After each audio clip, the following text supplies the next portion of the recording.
Greetings, programs. Thanks for tuning in to PopCon. It's a Gen X thing, like myself, Victor, your host. You know, with Walt Disney World about to open the newest roller coaster based on their Tron franchise, the digital frontier will never be the same. Tonight, we revisit that underrated and often overlooked intellectual property. So come with me from the files of the Identity Disc of 1982 to the present, the Legacy of Tron. Making a second attempt at sci-fi after the dismal reception of The Black Hole, which is not a bad film, even if a soap opera in space, Disney moved from the outer space to inner space. And by that I mean inside the digital realm of a computer. The computers of 1982.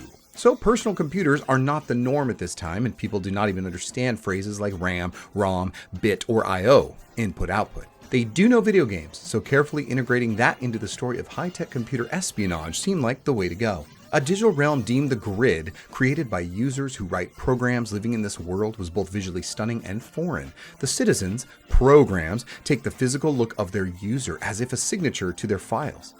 Those physical features were the only thing familiar about the Grid, as the landscape and the all-too-revealing skin-tight leotards with reflective properties layered with hockey equipment were the set design and costuming chosen for this vast circuit board civilization. Alien had come out at the same time as The Black Hole in 1979, and even with some stellar special effects, The Black Hole didn't stand a chance, as Alien was just more engaging and horrifying. Darker was the vision Disney was leaning towards at the time, but they weren't ready for chest-bursting creatures, although the chest-viscerating robots were close. In 1982 with Tron, never before seen and never seen again special effects made this a wonder to behold, but the convoluted and sometimes spiritual storyline couldn't measure up to the tales of alien friendship and malicious spirits found in E.T. and Poltergeist, respectively. These two films would dominate the box office that year. However, Tron was not a complete loss, making $50 million worldwide on a $17 million budget. However, it wasn't enough, and when compared to its own video game cabinet release, which clobbered its own film in revenue, Disney took the hit, and any talk of a sequel was not uttered, out loud at least. Note that 1982 had a couple of other films considered duds at the box office, but just like The Thing and Blade Runner, Tron would become the much appreciated cult favorite, and the respect and admiration for what these films were and did for cinema would just grow over time until they were universally met with accolades and dedicated fan bases. Blade Runner is one of my top 2 films. The film had star power, like Jeff Bridges as Flynn in both worlds, Bruce Boxleitner as Alan and Tron, and David Warner as Dillinger and Stark, as well as the MCP. It was about a user, a programmer, who, after being fired from the company, tried to find the proof that the company executives were trying to pass his programs, video games, off as their own.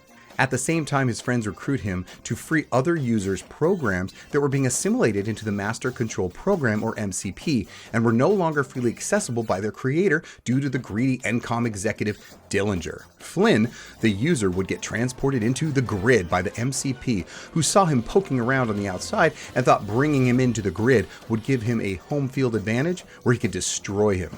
As a user, Flynn had the ability to build and repair programs directly from the mainframe while inside. To the programs, these godlike superpowers convinced them that the users were still there and they wanted to make contact with their programs. They just needed to get through.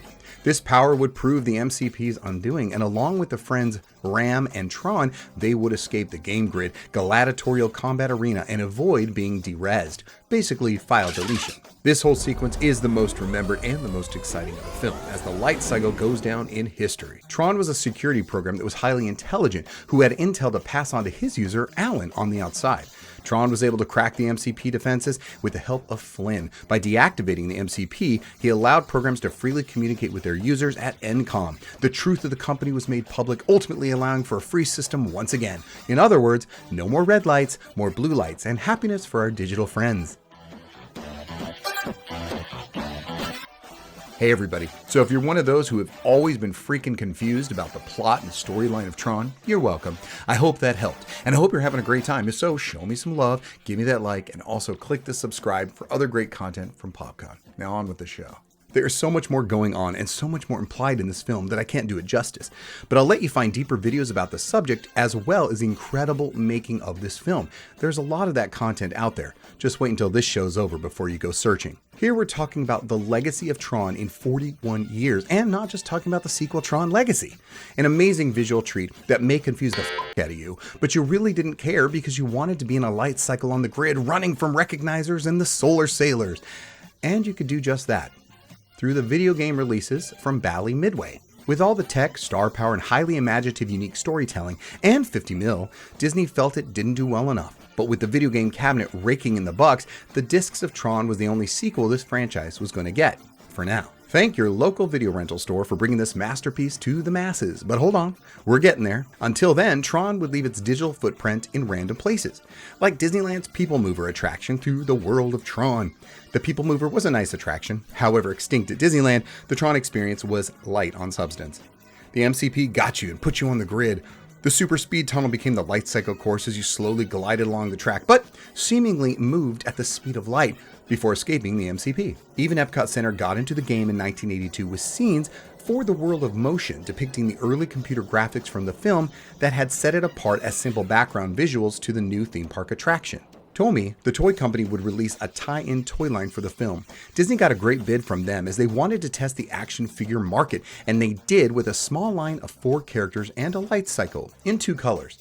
They work well with your Star Wars action figure, so that was a plus.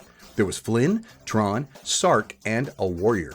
2 good guys, 2 bad. Perfect for any kid's playtime. Translucent plastic with glow effects made them stand out, not unlike the Fisher-Price Adventure People's X-Ray Lady and X-Ray Man.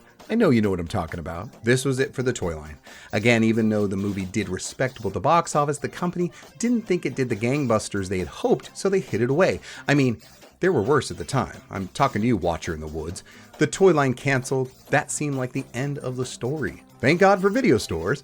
Renting movies that you missed or thought you would never see again allowed for a greater audience to be wowed by the effects and computer-generated animation that was so new on the scene. Groundbreaking, innovative, not to mention time-consuming. There was at least that one award. For effects, you think? Oh no. Why ever would they consider that? It was for costuming. Yeah, they won an Oscar for costuming. I'm guessing it was for the light effects on the very simple leotards, and not because of the half tunic thrown on Jeff Bridges to hide his obvious endowments. Would you look at that? I wonder how Bruce felt about this. It is worth noting that in 1982, Guinness Book of Records Awards presented Tron the winner of the first computer-generated animation in a motion picture. Even with this, it had been locked in the Disney vault, until fate intervened and the movie found itself with other incredibly underrated films, along with the blockbusters on the shelf of your local video rental outlet. Viewers could watch and re-watch, and suddenly catapulting Tron out of obscurity along with other so-called bombs, it developed a loyal fan base that gave it life and success in a second run. Still, for decades, Tron was relegated to rental and possibly a screening on broadcast TV and cable here and there, but that is how it grew, and our generation was clamoring for more Tron. They kept us waiting until December 2010. I was there front and center for another visually spectacular treat where practical visual effects were completely replaced with stellar CGI. Although the de-aging digital effects were still going through growing pains, Flynn's doppelganger, the program Clue, the antagonist, was a youthful computer-generated likeness of Jeff Bridges. Some scenes looked awful, and others looked great, especially from the back or the side, or really just when he was standing there not moving. Even so, the story was a great starting off point. Flynn had disappeared. His son Sam left questioning why he had never heard from his father again, but was also left the biggest shareholder of the company that was going south due to the current leadership and the son of Dillinger on the board. Alan was still around as a fossil from the early days and secretly funded the Flynn Lives movement and lit a flame under Sam to do something about it. After Alan gets a page, yes, a page, from who he could only deduce was Flynn himself, Sam enters a secret door at the old arcade. One of the best scenes of the film. Sam finds the answers on a newly designed grid where similar games play out in 21st century style and flair that you can't knock, including a fantastic scene with everyone at the End of Line Club where Daft Punk performed. With Daft Punk's score, you knew you had a winner. But like so many films today, it got way too convoluted and lost some of its direction, including the long-in-the-tooth running time that stole some of the steam. However, in the end, it felt like the end. There were Easter eggs, but that was not what made the movie. Seeing Flynn channeling his 1982 character seamlessly felt great, and I, like so many others, were fulfilled. Yes, there was a toy line. but they just don't do as well in this century, and they can't dominate the mobile phone with kids. But I do have a few myself, like these. Lucky enough to be there for the opening, I had an up-close and personal connection with the opening of the Tron Light Cycle Power Run at Shanghai Disneyland in 2016. This incredibly well-designed and beautiful attraction put you in a movie better than most attractions claim to do. And as you exited the ride, it was a Tron fan's wet dream, an entire store with never-before-seen or dreamed-up merchandise of the world of Tron.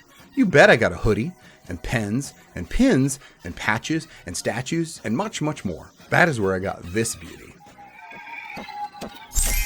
Well, you've made it back with me to 2023, and in 2 months, Walt Disney World will open their Tron Light Cycle Run attraction. The storyline will be a continuation of the one in Shanghai, and will only add to the legacy of the Magic Kingdom. Tomorrowland Speedway and Tron Light Cycle Run. Now, if they could only get the Black Hole reboot off the ground, perhaps we could get a much-needed rehaul of Space Mountain. But this was all about the legacy of Tron and the legacy of that franchise.